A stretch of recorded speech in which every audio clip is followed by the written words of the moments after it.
네, 상승세를 보여왔던 우리 시장 8월의 시작부터 브레이크가 걸렸습니다. 앞으로의 시장 전망 어떻게 하면 좋을지 전략 세워보도록 하겠습니다. 전략적 투자의 조상현 현대자산운용본부장과 함께합니다. 본부장님 안녕하세요. 반갑습니다. 안녕하세요.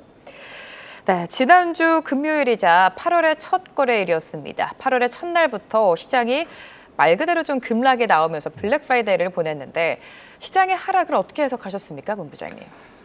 이게 까마귀 날짜 배 떨어진다고 네. 마침 그날 대주주 양도세 요건 강화와 배당소득 분리과세 최고세율 상한 네. 등을 포함한 세제 개편안이 발표가 됐고요.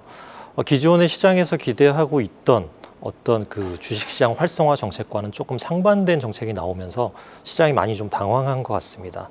어쨌든 코스피 자체가 6월도 그랬고 7월도 그랬고 큰 폭으로 상승을 한 상황이었기 때문에 조정에 대한 좀 빌미를 찾고자 했는데 마침 그 세제 개편안이 빌미가 됐다. 그렇게 해석하고 있습니다. 네, 세제 개편안이 좀 빌미가 됐다라고 말씀해 주셨습니다. 바뀐 세제가 시행이 된다면 시장 전체에 당연히 영향을 주겠지만 그동안 좀 상승세를 보였던 코스피 굵직굵직한 대형주가 가장 큰 타격을 받지 않을까요?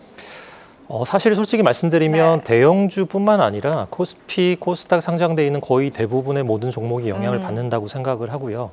다만 이제 개인 투자자 관점에서 봤을 때 아무래도 개인적으로 장기 투자를 하는 주식 같은 경우에는 펀더멘탈이 좋고 장기 성장성이 좋은 주식에 주로 투자가 돼 있으실 거기 때문에 코스피 대형주에 아무래도 그 개인 대주주분들이 좀 많이 포진돼 있을 거라고 생각이 됩니다. 그래도 다행인 것은 코스피 대형주는 외국인이나 기관의 수급으로 좀 분산이 되어 있는 편이기 때문에 개인 주주가 이탈을 하더라도 좀 상대적으로 영향이 적을 수 있는 반면에 코스닥이나 중소형주 같은 경우에는 아무래도 기관이나 외국인 수급이 얇다 보니까 개인 대주주가 이탈했을 경우에 좀 변동성이 심해질 수 있다. 어쨌든 결론적으로 말씀드리면 거의 상장돼 있는 대부분의 종목이 영향을 받을 수밖에 없다라고 말씀드리고 싶습니다.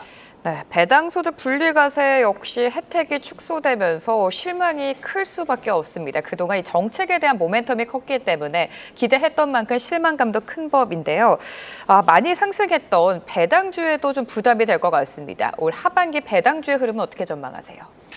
사실 배당소득 분리과세의 직접적인 영향을 받을 만한 해당 기업은 전체 상장사 중에 한 15% 정도밖에 안 돼요. 그러니까 크게 이번 네. 세제 개편안으로 배당주의 투심이 악화됐다라고 보기에는 실제적인 숫자로 봤을 때는 그렇게 크지 않을 수 있는데 다만 중요한 것은 앞서 말씀드렸다시피 주식시장 활성화라는 큰 기조 아래에서 이런 일관성을 해치는 정책이 나왔기 때문에 아무래도 센티먼트상 상당히 좀 안 좋은 영향을 끼쳤다라고 보여지는 거고요. 이렇게 봤을 때도 펀더멘탈이 튼튼한데 배당 성향 계속 높아지고 있는 추세인데도 불구하고 더불어서 급락한 종목이 있다면 저가 매수의 활용 기회로 좀 활용해 볼 수 있을 것 같습니다. 네, 이번 세제 개편안을 두고 증시 활성화 정책이 퇴보되고 있다. 이런 평가가 많습니다. 국내 증시에 기대를 갖던 투자자도 이제는 한국 증시가 아니라 다시금 미증시로 시선을 돌리고 있는 양상인데요. 이재명 정부의 거버넌스 개혁 기대감이 계속해서 낮아지면서 한국 증시 매력도도 같이 낮아진다. 이런 평가도 나옵니다. 지금 말씀하신 거버넌스 개편 관련해서 기대를 하고 있던 분명히 특정 외국인이나 개인 주주분이나 기관들이 있었을 것으로 생각이 됩니다. 네. 예, 그분들 입장에서는 분명히 실망스러운 일이고요. 정책 일관성이 가장 중요한데 그런 측면에서는 이번 세제 개편안이 조금 좀 배치되는 그런 정책이었다. 볼 수 있고 반면에 이제 한국의 펀더멘탈 관점에서 보면 사실 경기나 지금 산업 사이클로 봤을 때는 그닥 그렇게 좋은 환경은 아니었거든요. 다만 이런 부분들이 거버넌스 개편에 대한 기대감이 조금 더 발현이 돼서 주식시장에 프라이싱 됐던 부분이 있기 때문에 사실 한국 시장 자체의 매력도는 크게 바뀐 건 없다. 다만 한국 시장의 펀더멘탈 자체가 이런 정책적인 측면 때문에 앞으로 훼손될 우려가 있지 않겠느냐라는 그런 어떤 우려감의 반영으로 좀 해석하고 있습니다. 네, 금요일 급락장에 나왔습니다. 금요일 수급 동향을 살펴보면 외국인과 기관은 물량을 내놓았고 개인 투자자만이 거래소 시장에서 1조 넘게 매수를 했습니다. 환율도 1,400원대에 다시금 진입을 하면서 외국인의 수급이 점차적으로 줄어들 것이다. 이런 우려가 커지고 있습니다. 외국인의 수급은 어떻게 예상하세요? 일단 주말 사이에 주요 외국계 증권사 3곳 정도에서 한국 시장에 대한 투자 의견을 하향한 게 사실입니다. 이번 세제 개편안을 포함한 정책적인 어떤 불협화음에 대한 또 대가로 투자 의견을 좀 하향한 부분이 있고요. 그러다 보니 아무래도 좀 당분간은 다시 급반전된 외국인의 매수세를 좀 기대하기는 어려워 보입니다. 하지만 환율이 좀 안정되고 이러한 부분들 뭐 혹시나 정책적인 부분들이 좀 다시 환원이 되거나 다시 좀 입안이 된다고 하면 외국인의 수심을 좀 돌릴 수 있지 않을까? 그렇게 생각하고 있습니다. 네, 당분간 외국인의 적극적인 매수를 기대하기에는 좀 힘들 수도 있다라고 말씀해 주셨고 그동안 외국인의 매도는 주로 전기전자에 집중되는 모습이었습니다. 전기전자를 매수를 하다가 다시금 매도로 확 틀지 않았습니까? 이 부분 우리가 어떻게 해석하면 좋을까요? 사실은 차익 실현 관점으로 좀 보는 게 맞을 것 같고요. 전기전자를 매도하긴 했는데 삼성전자만 보면 오히려 순매수했거든요. 그러니까 삼성전자를 제외한 나머지 전기전자를 다 매도를 했다라고 보시면 되겠고 순환매 차원으로 생각을 하고 있습니다. 그래서 외국인 입장에서 봤을 때도 지금 한국 시장 전반적인 어떤 전체적인 매도가 아니라 그 안에서의 종목별, 섹터별 순환매 차원으로 좀 해석을 하고 있습니다. 네, 순환매 차원으로 좀 해석하고 있다라고 말씀해 주셨고 지난주에도 메타가 실적을 발표했는데 시장 예상치를 웃도는 호실적을 발표를 했습니다. AI 성장 기대감, AI 반도체에 대한 투자는 여전히 계속 이어지고 있습니다. 이 산업에 대한 분석도 도와주실까요? 네, 일단 아직까지는 AI 산업을 대체할 만한 산업이 뚜렷이 보이지 않고 있는 상황이어서 그 주도권은 좀 유지가 될 거라고 생각을 하고 있고요. 메타나 MS의 실적 발표를 보면 클라우드를 비롯해서 AI 광고, 그다음에 AI 인프라를 활용한 트래픽들이 계속 늘어나고 있는 상황이기 때문에 수요가 계속해서 증가할 수 있다라는 기대감은 여전히 유효하다. 따라서 AI 산업에 대한 사이클도 아직까지는 진행 중이다라고 좀 말씀드리고 싶습니다. 네, AI를 대체할 산업이 없고 그리고 수요가 계속해서 증가한다는 점은 계속 봐야 된다라고 말씀을 해주셨습니다. 자, 산업에 대해서 하나하나 좀 더 짚어볼 텐데요. 한미 협상도 마무리가 됐고 우리나라에서 가장 큰 현 시점에서 최대의 강점은 조선업입니다. 조선업에 대한 기대가 재료가 좀 없어질 때다 싶으면 다시금 모멘텀이 부각되고 있는 게 조선업인 것 같습니다. 조선주의 상승 여전하다고 보십니까? 네, 일단 그 마스가라는 큰 이슈가 나왔고요. 제가 계속 말씀드리는 게 중요한 것은 아무리 좋은 호재가 나와도 그 해당 산업이나 해당 기업의 펀더멘탈이나 경쟁력 자체가 없으면 단순히 테마에 좀 불과하다라고 말씀드리고 싶은데 사실 한국의 조선업은 글로벌 1, 2위를 다투는 세계 경쟁력을 갖춘 몇 안 되는 국내 산업이죠. 그런 관점에서 보면 조선 산업의 펀더멘탈은 아직까지 좀 굉장히 좋은 상황이고 거기에 새로 열리는 미국과의 어떤 협력 기대감이 좀 가중이 되면서 좀 리레이팅이 되고 있는 국면이다라고 좀 말씀을 드릴 수 있을 것 같고요. 사이클 관점에서 봐도 사실은 지금까지는 상선 수주나 발주에 대한 어떤 이런 사이클 그리고 호실적 이런 것들이 좀 주가를 끌고 왔다고 하면 지금부터는 이제 미국 시장의 진출, 미국 시장으로의 어떤 투자 이런 부분들이 좀 연결이 될 수 있는 부분이기 때문에 사이클로서는 굉장히 좀 좋은 국면에 진입했다라고 말씀드리고 싶습니다. 여전히 조선주의 사이클은 긍정적으로 평가해 주신 것 같습니다. 금요일 시장을 생각해 봤을 때 조선주도 물론이고 방산주까지 대부분 종목들 업종들이 하락하지 않았습니까? 방산주도 좀 조정이 많이 나왔는데 오히려 그 조정을 매수 기회로 삼은 투자자분들이 많으셨던 것 같습니다. 방산주도 좀 짚어주실까요? 네, 이 조선과 방산은 뗄래야 뗄 수 없는 관계이긴 한데요. 좀 결정적인 차이점이라고 하면 방산은 이미 사이클이 진행이 많이 돼서 이미 상당히 좋은 숫자를 내고 있다라는 부분이 다른 점입니다. 조선은 아직까지는 미국과 관련한 어떤 수주나 MRO 부분들이 본격적으로 좀 드러난 부분이 많이 없는데 방산은 이미 많은 수주, 글로벌 수주들을 받았고 실적도 굉장히 서프라이즈를 내고 있는 상황이거든요. 그래서 사이클의 관점에서 보면 방산 사이클이 좀 더 진행이 됐다, 조선보다는. 그렇고요. 그런 관점에서 보면 사실 급락할 때 조정될 때 매수해서 좀 끌고 가는 부분들은 유효하겠지만 사실 긴 호흡으로 본다 그러면 방산보다는 조선 쪽이 조금 더 안전하지 않을까 생각을 하고 있습니다. 조선보다는 방산 사이클이 조금 더 진행이 됐다. 긴 호흡으로 장기적인 관점으로 봤을 때는 방산보다는 조선 쪽에 손을 들어주셨습니다.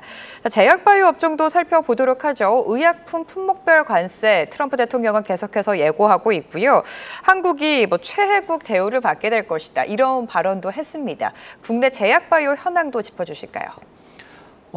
제약 바이오 산업은 일단 미국의 관세 정책에서는 크게 좀 큰 영향을 받을 걸로 보고 있지는 않고요. 중요한 것은 미국이 견제를 하고 있는 중국의 바이오 산업, 제약 바이오 산업인데 네. 미국이 세계 1위고요. 중국이 2위를 달리고 있습니다. 그런 측면에서 미국 입장에서는 중국의 바이오 산업을 견제할 필요가 있고요. 왜냐하면 글로벌 빅파마들이 지금 중국 바이오텍으로부터 사가는 기술 금액이 엄청나게 커진 상황이거든요. 그래서 생물보안법을 포함해서 미국은 조만간 중국 바이오 산업에 대한 강력한 규제를 좀 내놓을 가능성이 커졌고, 그게 만약에 현실화된다 그러면 상대적으로 반사수혜를 볼 수 있는 산업이 한국 국내에 있는 바이오텍 산업들이다라고 좀 말씀드릴 수 있습니다. 그런 것들이 정책적인 관점과 하반기에 몰려 있는 국내 바이오 기업들의 기술 수출 어떤 건수들을 감안하면 이 두 개가 맞물렸을 때 생각보다 큰 주가의 폭발력을 보일 수도 있다라고 좀 생각하고 있습니다. 네, 미국의 중국에 대한 견제는 계속될 수 있다. 그렇기 때문에 국내 기업들, 특히 CDMO 기업들의 반사 수혜가 기대된다라는 말씀을 해주셨고요.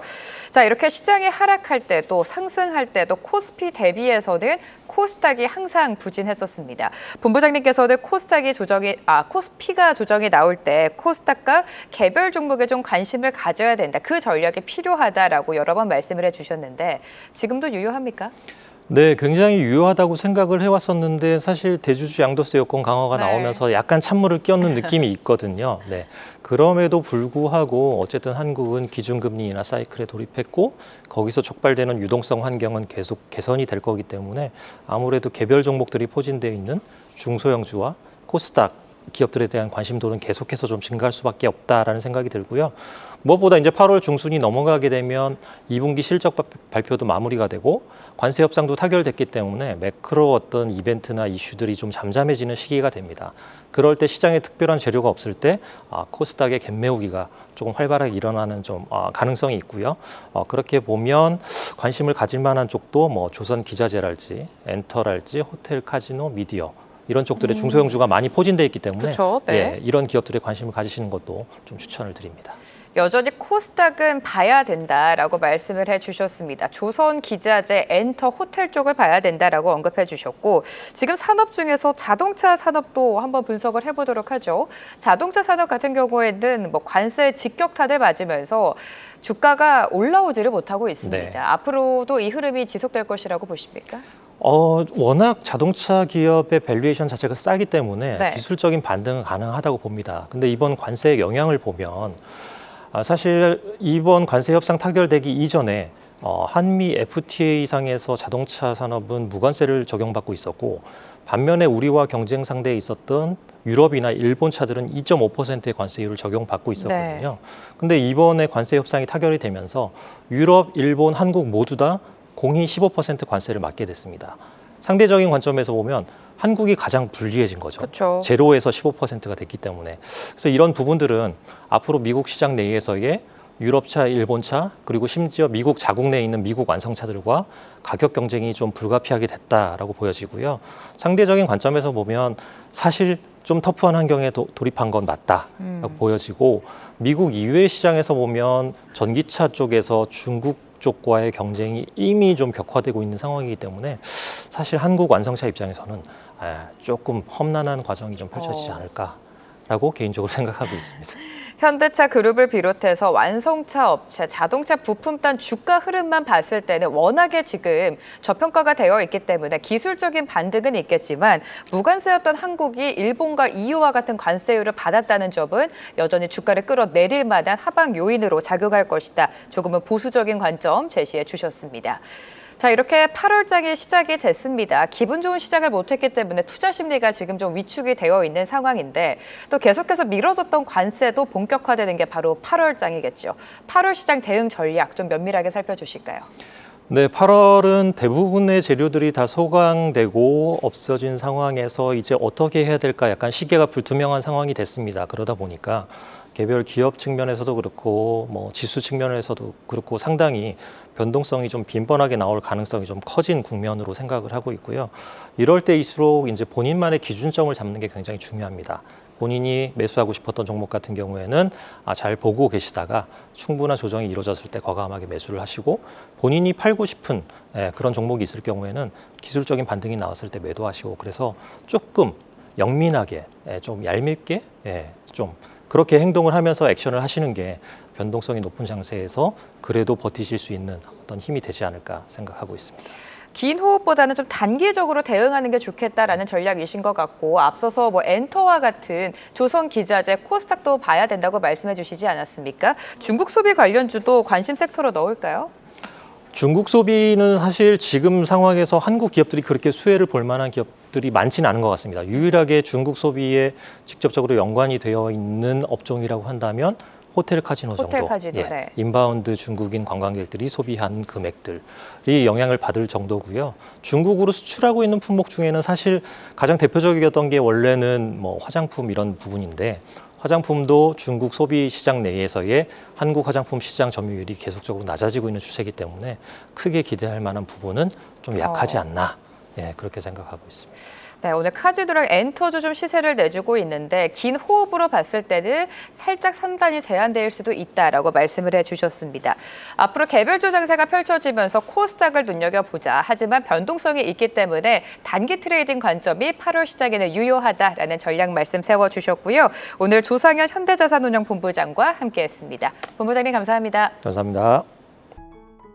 계속해서 다양한 경제 이슈를 알고 싶다면 구독과 좋아요, 알림 설정 부탁드립니다. AI 캐스터 권미정이었습니다.